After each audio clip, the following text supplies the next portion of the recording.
ஒரு விவசாயியின் குரல் சிறு கவிதையாக, வா என்ற போது வருவதில்லை மழை, நடவை செய்யும்போது. வரவேண்டாம் என்ற போது வருகிறாய் மழை, அறுவடை செய்யும்போது. இப்படி இருக்கும்போது ஆடிப்பட்டம் எப்படி விதைப்பது, மார்கழியில் எப்படி அறுவடை செய்வது? காலை முதல் மாலை வரை கை உழைத்தேன் வயலில், மாலை முதல் இரவு வரை கை உழைத்தேன் கைத்தறியில். கால் காசு கூட மிஞ்சல செலவு போக.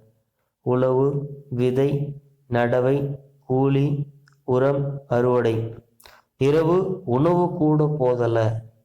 இப்படி இருக்கையில் எப்படி வாழ்வது நாட்டுல? நன்றி, வணக்கம்.